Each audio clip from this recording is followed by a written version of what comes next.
Que la gloire soit rendue à notre Dieu, le Créateur des cieux et de la terre.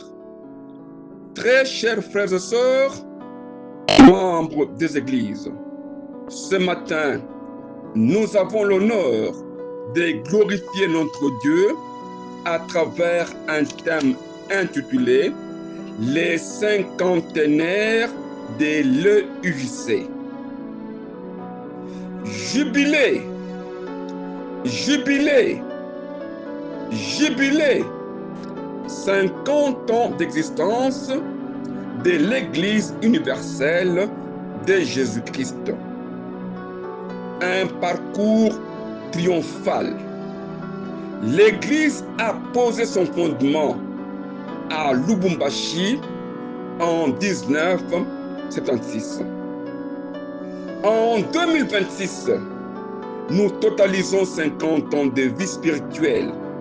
C'est pourquoi nous devons crier haut et fort, jubilé, jubilé, jubilé. Prêchons jubilé, chantons jubilé, dansons jubilé et parlons jubilé. L'Église universelle de Jésus-Christ vient d'atteindre l'âge de maturité. 2006, 2026, 20 ans depuis la mort du messager Mwambi Kadima Moulaya. C'est pourquoi cet événement spirituel sera célébré à Mweneditu, notre lieu de dévotion. En unissant le pèlerin et les pèlerines, nous allons chanter la victoire avec la grande démonstration de joie. Jubilé, jubilé, jubilé, les cinquantenaires de l'Église universelle de Jésus-Christ. Le messager Mwambi Kadima Moulaya avait dit: l'Église s'est révélée en moi dans les années 70.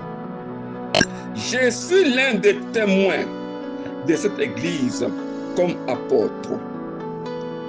Nous devons nous poser la question de savoir qui est le fondateur de cette Église.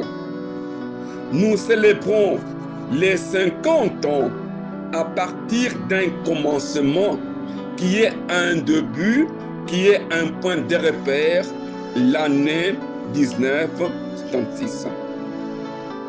Pour répondre à la question, le messager Mwambi Kadima Moulaya avait dit: je ne suis pas l'initiateur, ni fondateur, ni cofondateur de l'Église, mais je suis appelé, élu et envoyé.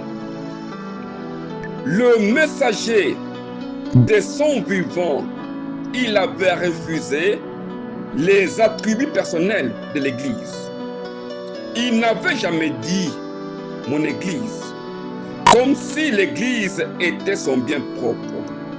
Mais le messager disait: je ne suis pas l'initiateur de cette Église. C'est pour dire que l'Église est fondée sur la spiritualité et la parole de Dieu. Je ne suis pas le fondateur de l'Église. C'est pour dire que personne ne peut poser un autre fondement que celui qui a été posé, savoir Jésus-Christ. Je ne suis ni le cofondateur. Cela veut dire il n'a ni lancé l'Église, ni posé les bases de l'enseignement. Mais je suis appelé, élu et envoyé. Le messager était un ouvrier avec Dieu.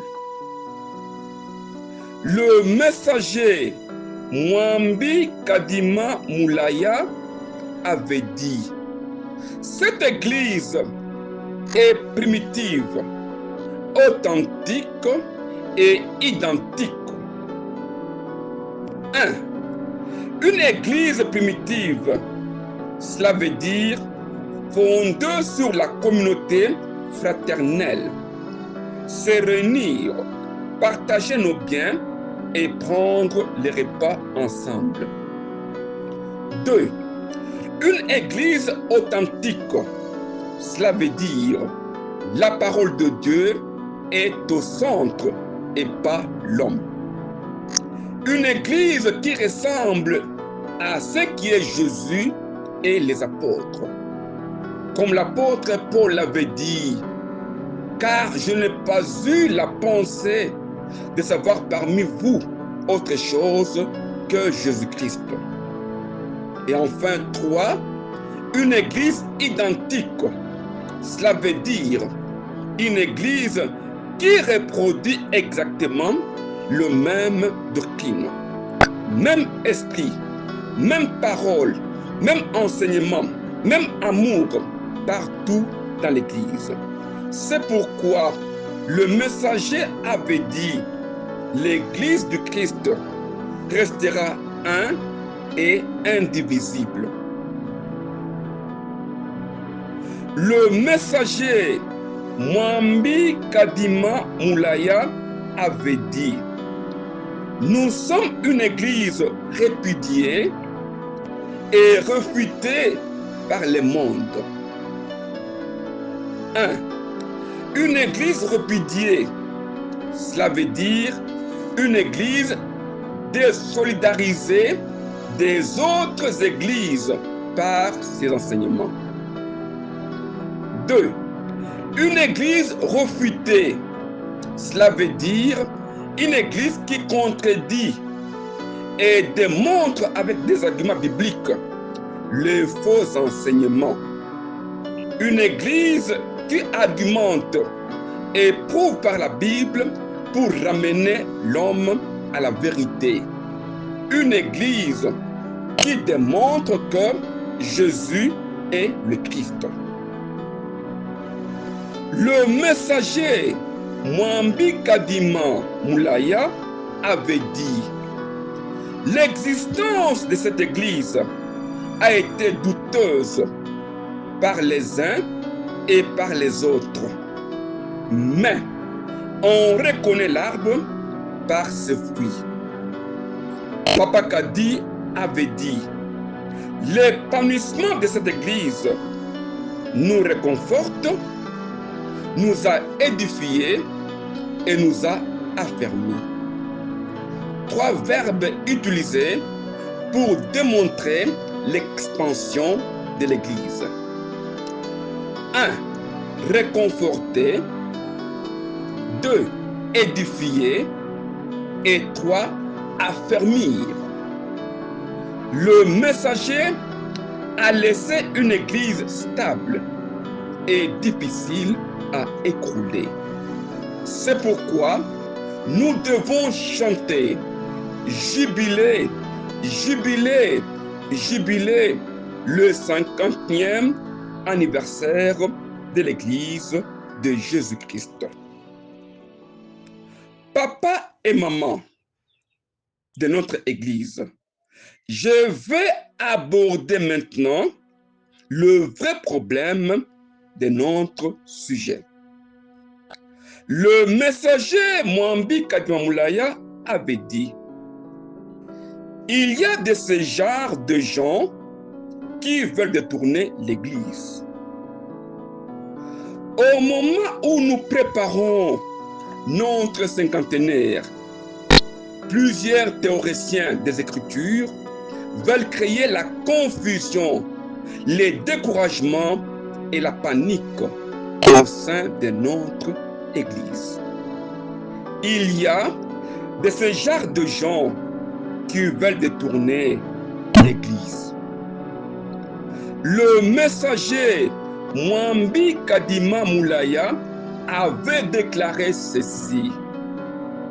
Je ne dis pas que c'est seulement dans les congrégations qu'il y a de faux prophètes. Même dans notre église, il y a de faux. Tout celui qui ne parle pas de la vérité est faux et il est dans la fausse église. Nous devons faire attention.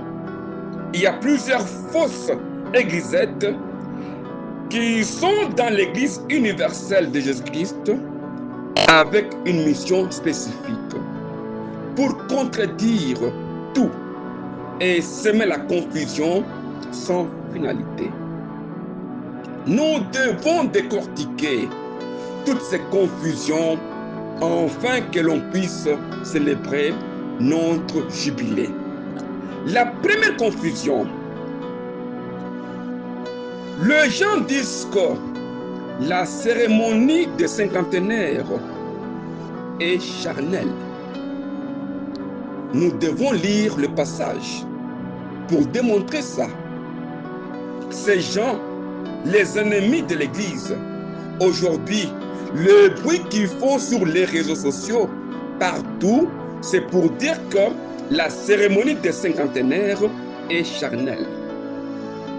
Mais si nous lisons le premier épître de Jean, chapitre 4, verset 2, nous lisons au nom de Jésus-Christ. Reconnaissez à ceci l'Esprit de Dieu.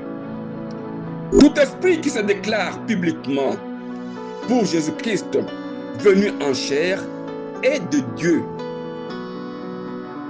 Très cher papa et maman de notre Église, tout esprit qui se déclare publiquement pour Jésus-Christ venu en chair est de Dieu. Jésus-Christ est la parole de Dieu incarnée dans les corps humains. Le véritable enseignement inspiré doit affirmer la réalité à la fois de l'humanité et de la divinité de Jésus. Jésus n'est pas seulement l'esprit, mais Jésus est également le corps.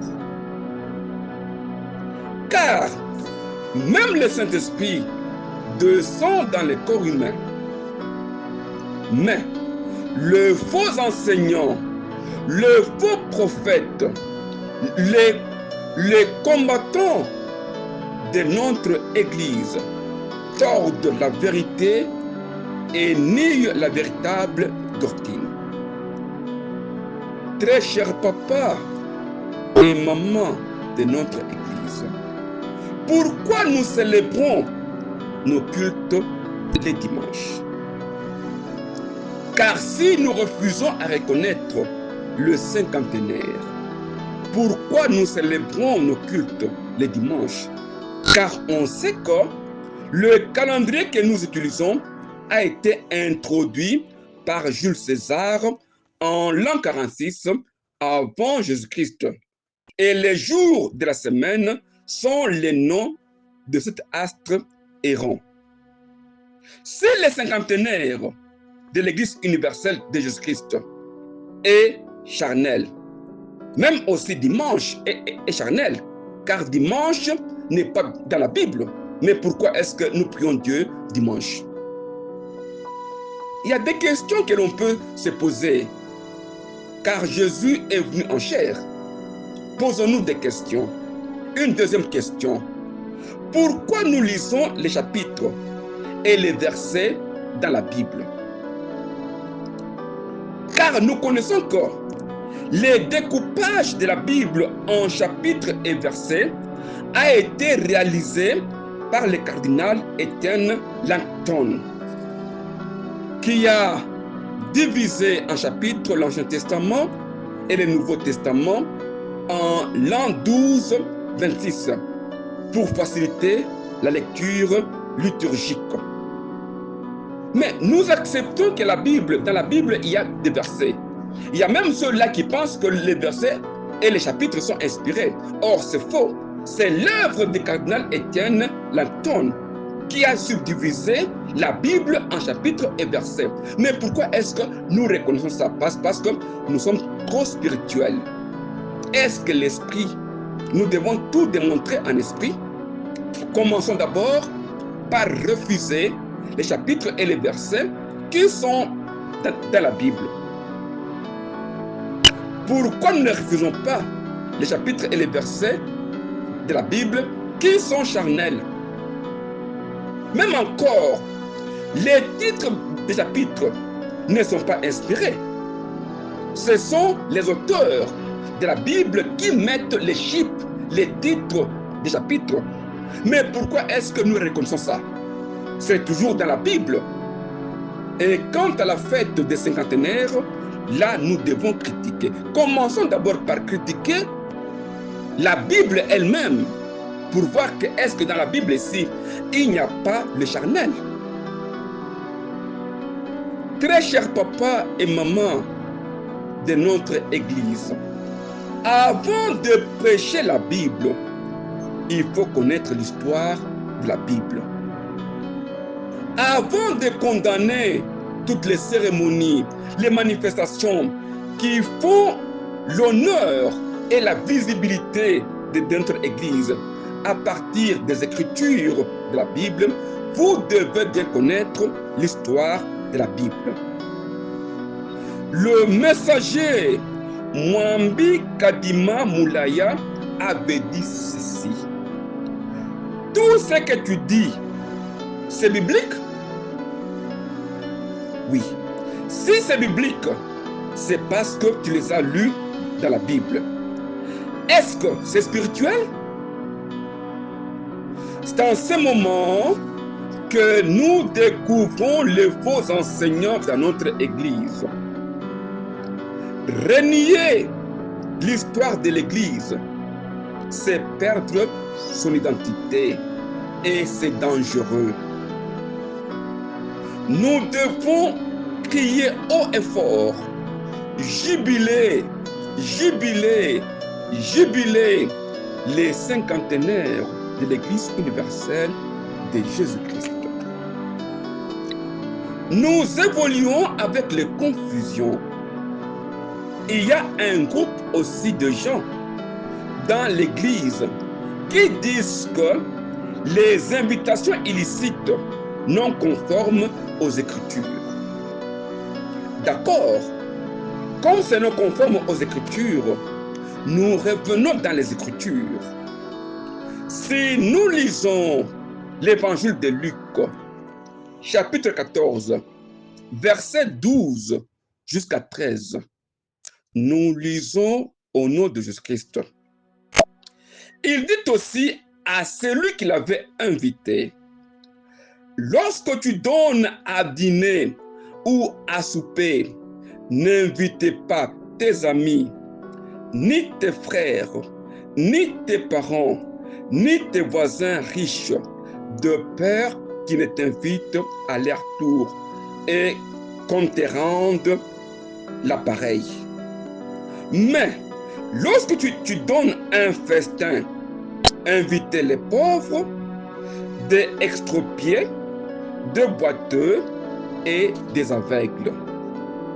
Très chers papa et maman, membres de l'Église universelle de Jésus-Christ, voilà notre confusion par l'incompréhension et la mauvaise interprétation des Écritures. Les ennemis de l'Église qui prétendent être spirituels veulent saboter la réalité matérielle et naturelle pour se cacher derrière les concepts spirituels qui définissent leur haine. Le messager Mwambi Kadima Moulaya avait dit ceci: nous sommes dans une église combattante. Nous attendons la triomphe pour être une église triomphante. L'église combattante avait pour mission de lutter contre les mensonges, contre le péché et pour chercher ceux qui sont perdus. Et nous passons à la deuxième étape de l'Église triomphante. L'Église est devenue vaste. La mission est accomplie. Nous avons déjà gagné les âmes. L'Église était combattante quand on cherchait encore. On cherchait encore. Et qu'aujourd'hui, nous avons des âmes. L'Église est triomphante. Nous n'avons pas encore besoin d'inviter les aveugles, les boiteux, les stupéfiants, les paralytiques.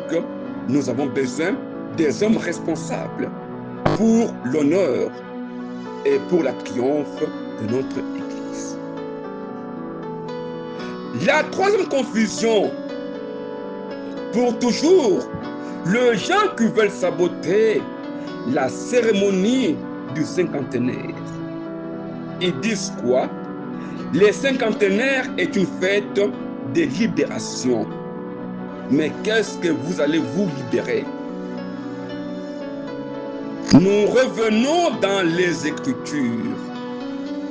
Si nous lisons les livres de Lévitique, chapitre 25, verset 10, nous lisons au nom de Jésus-Christ. Et vous sanctifierez la 50e année. Vous publierez la liberté dans le pays pour tous ses habitants. Ce sera pour vous les jubilés. Chacun de vous retournera dans sa propriété et chacun de vous retournera dans sa famille. Très chers papa et maman, membres de l'Église universelle de Jésus-Christ, vous publierez la liberté dans le pays pour tous ses habitants. Ça sera pour vous le jubilé. Certaines personnes mesurent la spiritualité à l'apparence extérieure. Comme nous célébrons les cinquantenaires de notre Église, pour ces gens-là, on est en dehors des Écritures. Mais non, nous disons ceci, la spiritualité ne peut pas se mesurer à partir de l'apparence extérieure.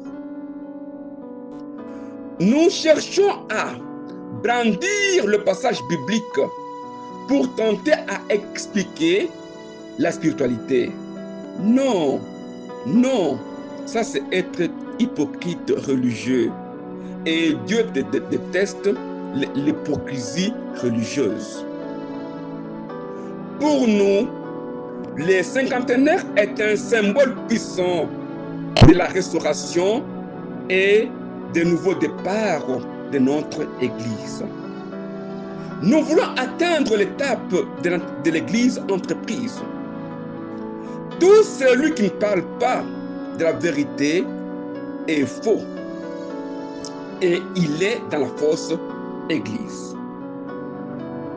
Nous vous invitons à la raison. Vous tous, les partisans du ministère du vocabulaire biblique avec référence des Écritures, c'est dangereux. Vous avez perdu votre identité avec de faux arguments des Écritures. La honte tue. La haine égare. Nous vous invitons à notre jubilé. C'est votre frère, l'apôtre Taylor Kankonde Kalomba. Je vous remercie.